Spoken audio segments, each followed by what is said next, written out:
Reka nsubire ndabaramutse nabahe n'ikaze mwese abanywanyi bacu mubana natwe mu makuru n'ibiganiro dutambutsa kuri no mboneshakure yacu kandi yanyu ya ICTV irya mboneshakure Nyarudende yabemereye kujira bashikiriza inkuru n'ibiganiro bitandukanye babivugwa irya nino.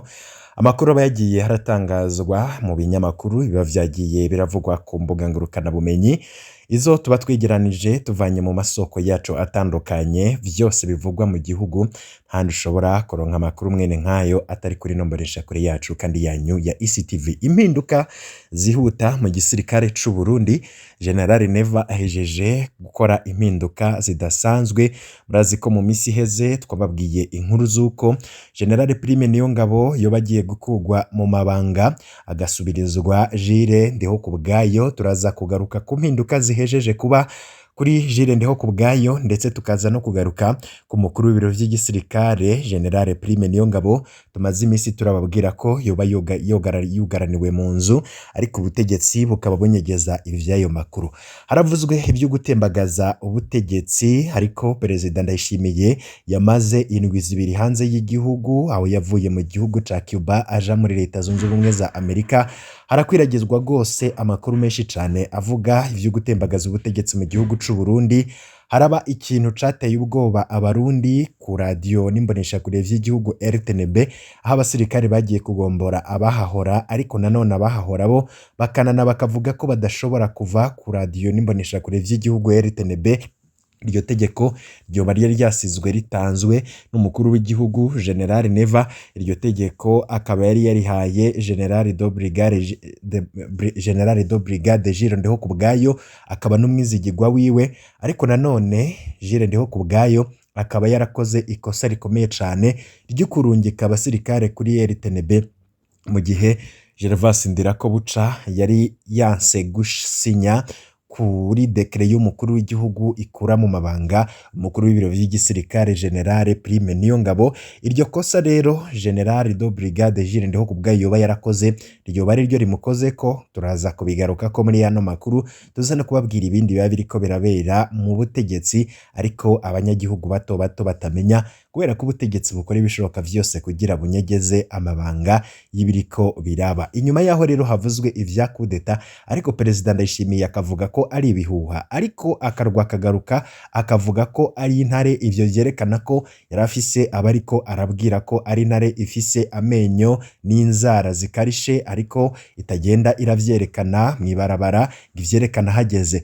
Perezida Neva yoba ariko arerekana inzara n'amenyo akarishe y'intare. Perezida Ndayishimiye yarakuye mu mabanga abatari bake kuva avuye mu rugendo yarimwo.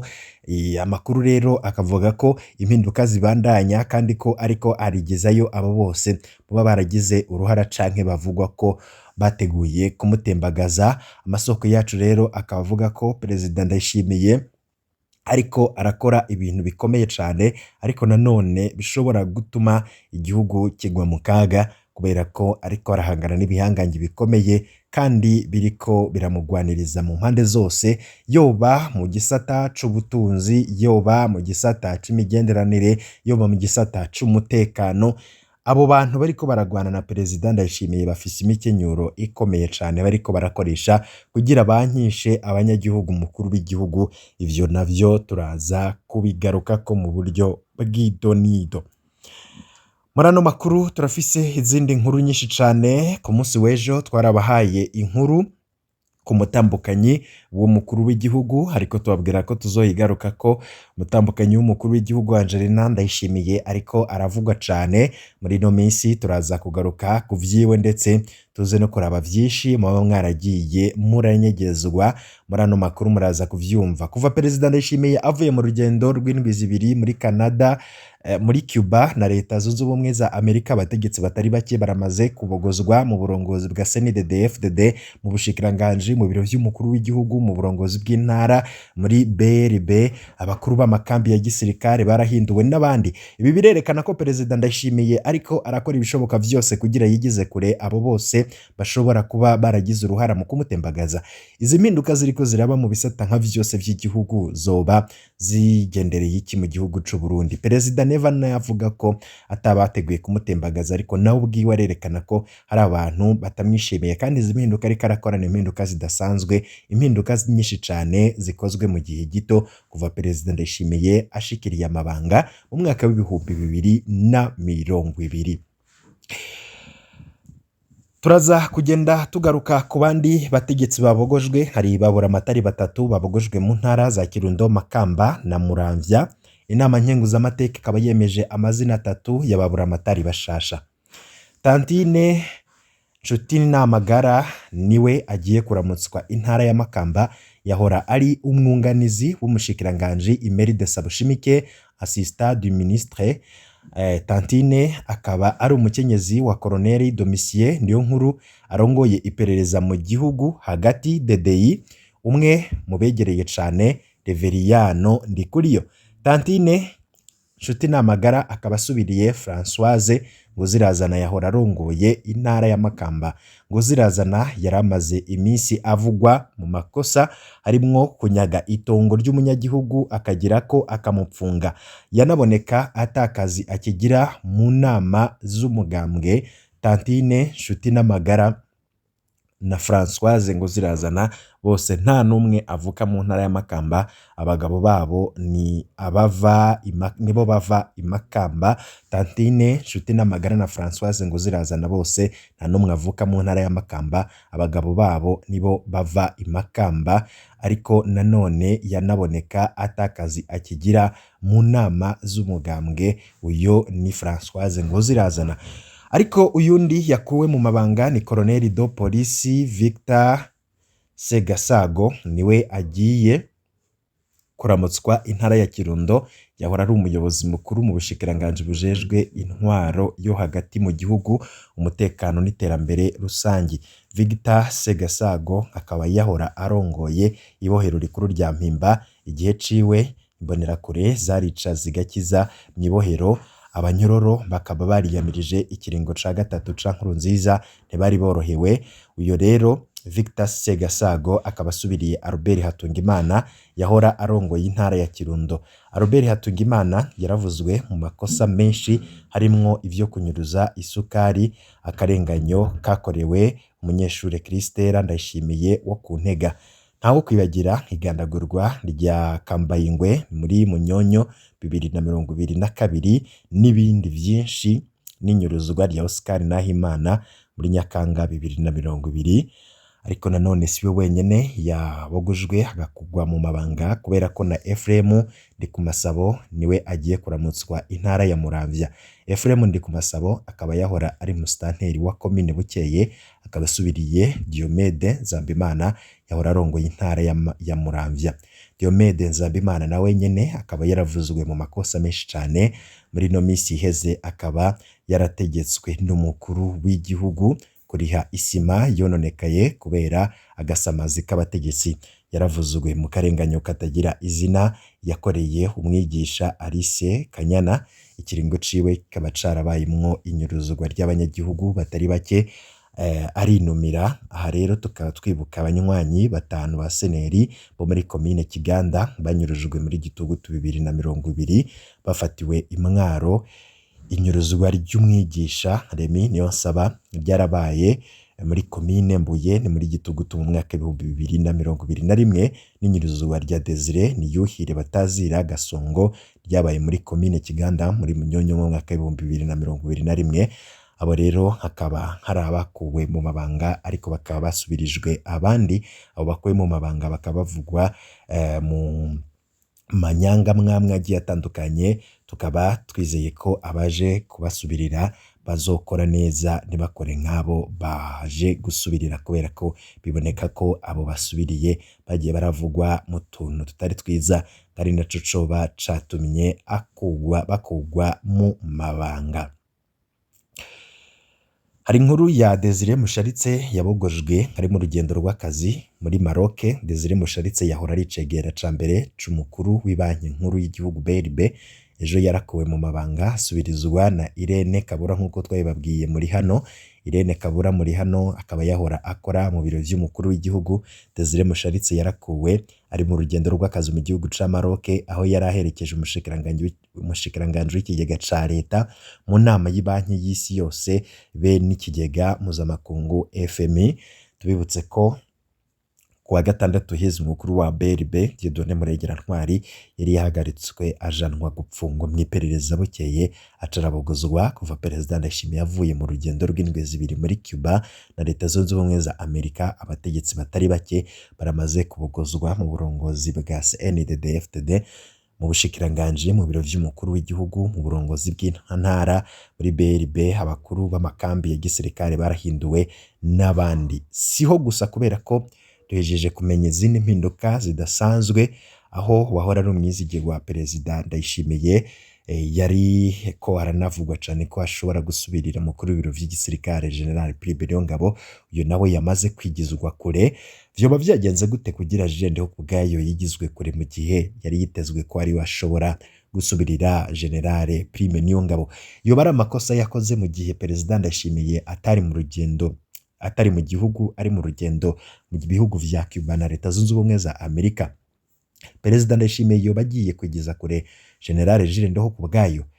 Iki ni ikibazo benshi bibaza inyuma yaho inama nkenguzamateka yemereje ejo haheze genekerezo rya 11 z'ukwezi kw'icumi 2023 General de Brigade Jules Ndihokubwayo umwe mu bagiye guserukira Burundi mu makungu.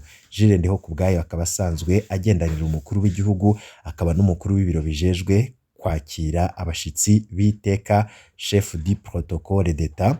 Jules Ndihokubwayo kugeza ubu akaba ari inkingi ikomeye cyane mu butegetsi bwa Perezida Ndayishimiye, na cyane mu bijanye n'umutekano w'umukuru w'igihugu. Abipfuza gutembagaza Ndayishimiye kugeza ubu babona Jules Ndihokubwayo nk'intambamyi ikomeye mu nzira yabo. Abarongoye igisirikare n'iperereza ry'u Burundi nabo baratinya umwanya n'umwanya ko bashobora gusubirirwa n'iyo ntwazangabo, mbere bamwe bakaba baragerageza kuvyamirira kure mu gukwiza amakuru atandukanye kuri Jules Ndihokubwayo bagenda baramwambika ibara. Hagati aho tubibutse ko hari amakuru twaronse ko hagize imisi haraba inama z'urutavana, ko inama zo gusaba Perezida Ndayishimiye ko yobangira ingengo yo kubogoza General Prime Niyongabo kuko ibara rishobora kurwa mu gihugu, aho Perezida Ndayishimiye yavuze ko adashobora kwihanganira agasuzuguro kabo bategetsi, harimwo n'umukuru n'umushikiranganje wa mbere w'u Burundi Gervas Ndirakobuca yanse gushira umukono kuri dekret y'umukuru w'igihugu ibogoza mu mabanga General Prime Niyongabo. Hagize igihe rero haravugwa ibintu vyinshi cyane kuri ivyo bihangange, aho muri rusange havugwa ko General Prime Niyongabo yashavujwe cyane no kubona Perezida Ndayishimiye yubahuka gusinya dekret mukura mu mabanga mu gihe ari umwe mu bamukingiye agakingira ubutegetsi bwiwe mu gihe yaragiye gutembagazwa na General Bunyoni. Ariko nanone Prime Niyongabo akaba yarakoze nibikomeye cyane mu gihe ca 2015, aho yafashije cyane mu gukingira ubutegetsi bwa Petero Nkurunziza, aho Godefroid Niyombare yagomba kumutembagaza ku butegetsi. Nico cadugije ishavu rya General Prime Niyongabo, bikanamenyekana mu basirikare ko General Prime Niyongabo afise ishavu rikomeye cyane, ari byo byoba vyarateye ubwoba Perezida Neva agaca hindura abakuru b'amakambi ndetse akanakora impinduka zidasanzwe mu gisirikare. Hari abasirikare babiri bamaze gukugwa mu gisirikare c'u Burundi, abo turaza kuba babwira muri ano makuru, tubabwire n'imvo zatumye abo bakugwa mu gisirikare c'u Burundi. Ivyo kandi ngo vyo bari byo vyatumye umukuru w'igihugu Ndayishimiye Varisito afata ingingo yo kugaranira mu rugo chef d'etat major General Prime Niyongabo kubera ko yikeka ko ashobora gutanga amabwirizwa mu gisirikare. Ivyo rero nivyo vyatumye kuva Perezida Ndayishimiye avuye mu rugendo yarimwo yaramazemo indwi zibiri atategeko na rimwe ngo abasirikare bararonka rivuye kwa General Prime Niyongabo. Ibi vyerekana ko Prime Niyongabo mu gihe bitaremezwa ko akuwe mu mabanga, Neva yabaye aramuhagaritse mu mabanga vy'imfatakibanza ariko bigakorwa mu mpisho kubera ko hakiriko harumvikanwa ku ngingo itegerezwa gufatwa niba akugwa mu mabanga canke niba neva yemera ivyo abajenerali bamusavye yuko atohirahira ngo akore mu mabanga General Prime Niyongabo kubera ko ibara ryoba rikuye. Ibi vyose rero bikerekana ko ibintu bitoroshe, ariko nanone Neva akaba ariko arikanga umwanya n'umwanya ko ashobora gutembagazwa, arico catumye kuri ubu Prime Niyongabo yugaraniwe ahantu, nubwo bidatangazwa ariko ntaco arekuriwe gukora, ntarekuriwe gutanga amategeko mu gisirikare nkuko vyahora, ntarekuriwe kurengana imbibe z'igihugu. Ivyo ubutegetsi burabihakana ntibugire ico buvuze, ariko ibi vyose vyerekana ko inzira irasha mu butegetsi bwa Perezida Ndayishimiye. Abarundi nabo sabana barabona impinduka ziriko ziraba, ntabwo izi mpinduka ziyadukiza mu gitondo umukuru w'igihugu ntiyovyuka avuge agiye gukura mu mabanga abantu gutyo gusa, haba hari amakosa bakoze canke se nico yikanga ico yoba ariko arikeka. Ibi vyose bikerekana impinduka zidasanzwe ziriko ziraba mu butegetsi. Tubandanye kw'irino nkuru yiyigezwa kure rya Jules Ndihokubwayo, ari inkingi ikomeye cane mu butegetsi bwa Perezida Ndayishimiye, na cane cane mu bijanye n'umutekano w'umukuru w'igihugu. Abifuza gutembagaza ubutegetsi bwa Perezida Ndayishimiye kugeza ubu bakaba babona Jules Ndihokubwayo nk'intambamyi ikomeye mu nzira yabo. Abarongoye igisirikare n'iperereza ry'u Burundi nabo baratinya umwanya n'umwanya ko bashobora gusubirizwa niyo ntwazangabo, mbere bamwe bakaba bagerageza kuvyamirira kure mu gukwiza amakuru atandukanye kuri Jules Ndihokubwayo. General Jules Ndihokubwayo ni inshuti ya Perezida Ndayishimiye, akaba nuwo bagendanye kuva bakija ku rugamba rwa CNDD-FDD, naho avugwa ko yari umugwanyi akomeye. Jules Ndihokubwayo akaba ari mu ntwaramiheto zitorohewe ku butegetsi bwa Perezida Nkurunziza. Umukuru w'igihugu yagumye agerageza kumwigeza kure, amwima ipete rya generale, amucisha ko benshi bari musi yiwe, bisiguye ko nyene batamuha amapete nkuko babigirira abandi abandi bagwanye ku rugamba. Benshi mu bari musi yiwe rero bakaba baragiye baraduzwa mu mapete, ariko Jules Ndihokubwayo akagumizwa hasi. Jules Ndihokubwayo akaba avugwa nk'intwazangabo yahatswe kugandagurwa muri ubwo butegetsi bwa Perezida Nkurunziza kuko yatinywa ko yohava aba mu bamutembagaza.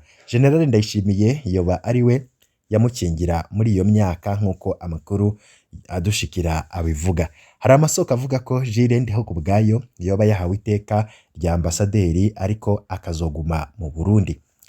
Abazi uko Ndayishimiye yahora yizigiye General Jules Ndihokubwayo bibaza ingene vyoba bihindutse akarongekwa gusarikira Burundi kure nkuko bigenda iyo intwazangabo zikomeye zitakaje icizere. Bamwe rero bibaza impamvu Jules Ndihokubwayo yemejwe indwi yose inyuma y'iyemezwa ry'abandi bazoserukira Burundi hanze. Hamwe vyoba ari vyo vyosigura ko hari ikintu gikomeye cadutse ku munota wa nyuma hagati ya Ndayishimiye na Jules Ndihokubwayo. Ico naco akaba atawumenye ivyo ari vyo, ariko bamwe bakaba bariko baranuganuga ibintu vyabaye mu gihe umukuru w'igihugu atari mu gihugu. Bamwe bakavuga ko Jules Ndihokubwayo yoba yaraguye mu mutego w'abansi ba Perezida Ndayishimiye. Ivyo tuzobigaruka ku makuru yacu yo hanyuma. Amasoko yacu y'ibanga yo kugeza ubu yemeza ko ata mugambi uriho wo kurungika hanze Jules Ndihokubwayo. Ayo masoko avuga ko Jules Ndihokubwayo agiye guhabwa iteka rya ambasaderi extraordinaire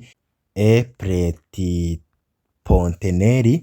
Uyu rero akaba agiye guhabwa iryo teka. Iri teka rikaba rikunze guhabwa chef du protocole d'etat.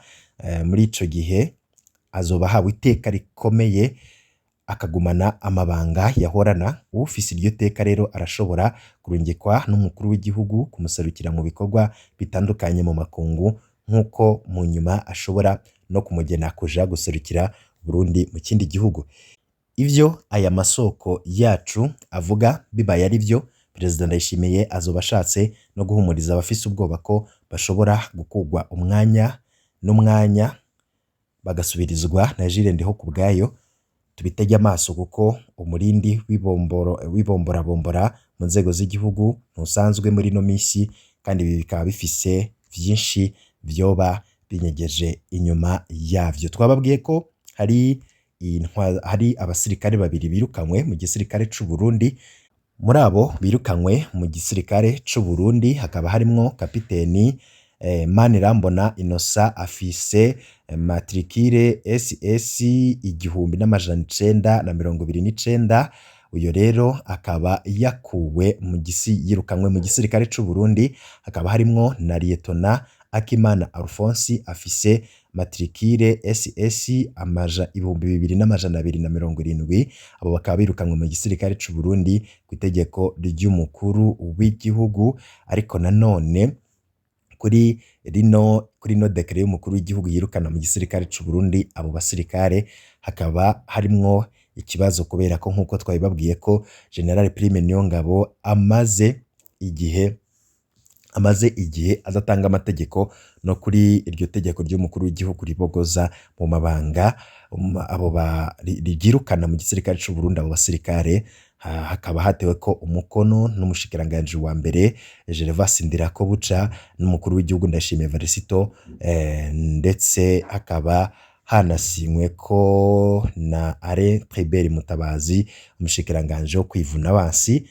Kuri iyo dekere umukuru w'ibiro vy'igisirikare General Prime Niyongabo nta hantu na hamwe aboneka. Ibi birerekana ko vy'ukuri Prime Niyongabo ari aho mu gihe mukuru w'igihugu ataremeza ivyikugwa ryiwe, kandi hakaba hakiriko harabanyene impari ku kubogozwa kwiwe canke ukutabogozwa kwiwe.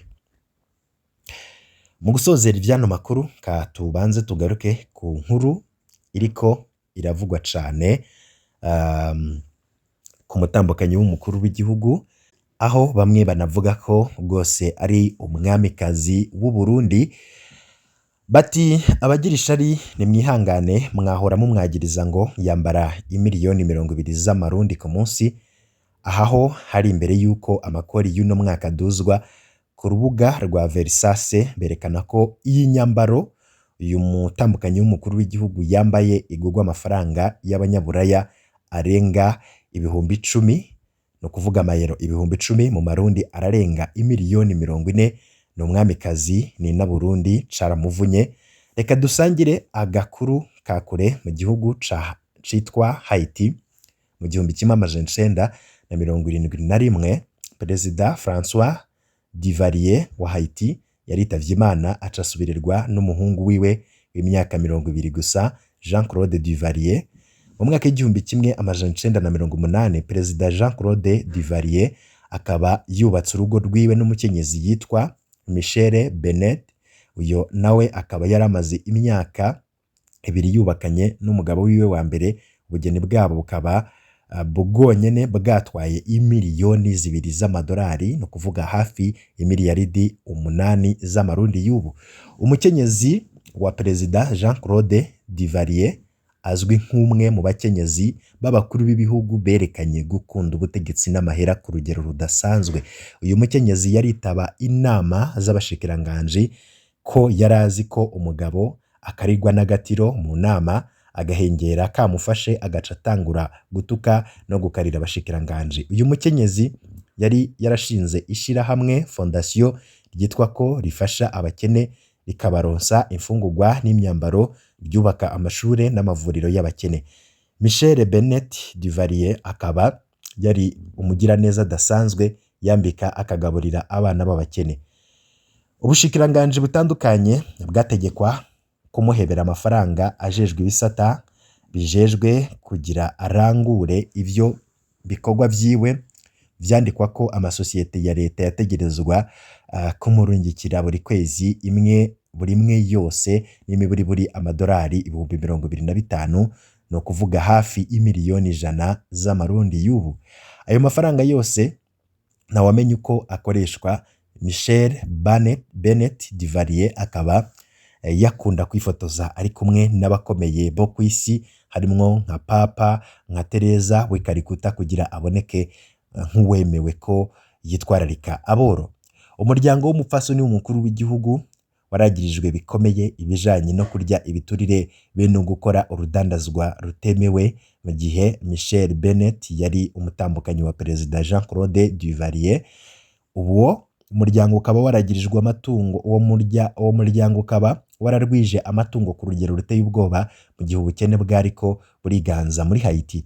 Muri ico gihe nyene umuryango w'umukuru w'igihugu wama mu minsi mikuru itwara amafaranga menshi cyane, abatumire babo bagahabwa ingabire z'amadolari menshi. Ubuzima bwabo ntaho bwari buhuriye n'abanyagihugu babo. Jean Claude na Michel Bennett Duvalier bazwi nk'abatembagaje ubutunzi bwa Haiti, bajana amamiliyoni y'amadolari mu mabanki yo hanze, bagura amazu mu mahanga n'ibindi byinshi. Uyo Michel Bennett Duvalier azwi kandi nk'umukenyezi yarafise inyota idasanzwe yo kugura imyambaro izimvye mu mangazini y'Iburaya. Uyu mukenyezi yama mu ngendo agiye kugura impuzu, ibirato, amasakoshi na za biju mu mazu azimvye ya Buraya. Bakunda kumutwenga ingene yageze aho aja kugura ikoti izimvye cane igizwe n'ubwoya, isanzwe yambagwa mu bihe vy'imbeho ikaze i Buraya. Acagira ikibazo c'indege, yambara iyo koti muri Haiti mu gihe Haiti ari igihugu gishushe. Kugira ashobore kuyambara bategerejwe kumuzanira ivyuma bikanyisha cane ikibanza yabamwo. Mu kibanza yabamwo hari ingwara yoruta iyo kugera aho umuntu yifuza ibihuzu vy'imbeho mu gihugu gishushe. Inyifato ya Michel Bennett Duvalier iri mu vyatumye abanyagihugu bagumuka mu mwaka 1986. Haiti yuzura imyiyerekano y'urutavanako, abanyagihugu bavuga ko bashonje mu gihe umukuru w'igihugu n'umukenyezi wiwe bibera mu konona amafaranga y'igihugu. Ku itariki ya 7 z'ukwezi kwa kabiri hari mu mwaka 1986, Perezida Jean Claude Duvalier na Michel Bennett barataye baromuka bahungira mu Bufaransa. Mu 1996, sentare yo muri Leta Zunze Ubumwe za Amerika yategetse Michel Bennett gusubiza Haiti amamiliyoni miliyoni 6.9 y'amadolari, hafi miliyaridi 30 z'amarundi y'ubu y'ivyi gihugu. Mu Bufaransa hariyo izindi manza zimusaba gusubiza ayandi atari make. Akiri mu butegetsi, Michel Bennett Duvalier baramubaza impamvu yakunda cane iyo nyambaro izimvye cane y'Iburaya, we yishura ko ari ibintu bisanzwe kandi biyiza ku gihugu, ku mupfasoni w'umukuru w'igihugu abazi gushaza. Yari yitwa umugiraneza, yakunda bidasanzwe ubutegetsi n'amahera, yarangwa n'imyambaro izimvye ya Buraya, birangira akwegeye Perezida Jean Claude Duvalier.